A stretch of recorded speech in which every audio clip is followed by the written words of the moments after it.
Jonesy and Amanda in the morning. 101.7 FM. Gen Y Rye's been working harder than Amanda checking her Powerball stub, and he's come up with this. Gen Y Rye's Jibber Jabber.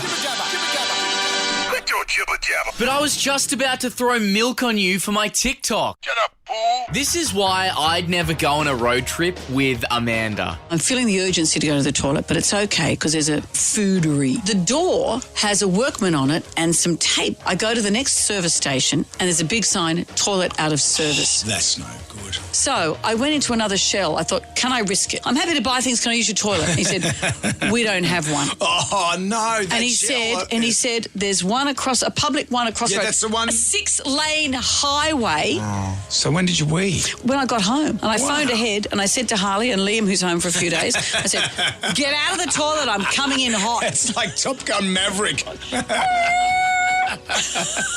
On Maths this week, we saw the worst best man speech ever. And surprise, surprise, Jonesy has form in this department. You were best man at your brother's first wedding. Yes. And what was the combination of events? The issue was the priest that officiated the wedding, he taught at my school. And I said, Father, it's good to see you. I didn't recognise you with your clothes on. Right. Anyway, everyone laughed. It was a big laugh. Okay, great. Dad always was a big supporter of my work, but he said, mate, it's probably time you went home. Home. It's probably time. Go home just straight after the speech. He said, you've been unwell. Yeah. Let's just get you in a cab and get you home. The news this week was full of pictures of that lady who got chomped by that shark in Sydney Harbour. Apparently, her photo being wheeled into the ambulance has given us the term giving good gurney. When I had that motorcycle accident, I think it was motorcycle accident number 10, they were wheeling me through the hospital, blood all over me, and I'm in my underpants. And the nurse is just wheeling me through the hospital. Well, that's what happens. You get Yeah, but we were going through the food court. It looked like we were in Westfield. There are people just eating toasted sandwiches. Can we at least put a blanket on? So you didn't do good But gurney. I couldn't talk. I'm just going,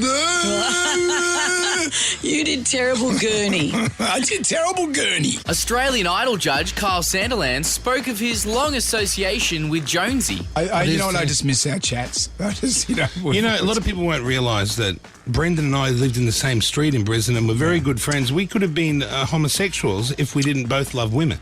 Yeah, we could. We had a lot in common. Find each other attractive? Not at all. No. Oh, well, yeah. I remember when... In a string bean type of way, he's very, very handsome. He is a handsome man. Thank you. Have you ever thought maybe? No. No. Have you? The answer. He didn't even finish the question. She knew the answer. Also, speaking of Jonesy, you may have heard of his aspirations to host the TV game show Tipping Point. Here's a quick impression. Who am I? What a sweet, easy gig. Why aren't I hosting Tipping Point? And then I'll say, welcome, Todd Woodbridge. That's today's show in a nutshell.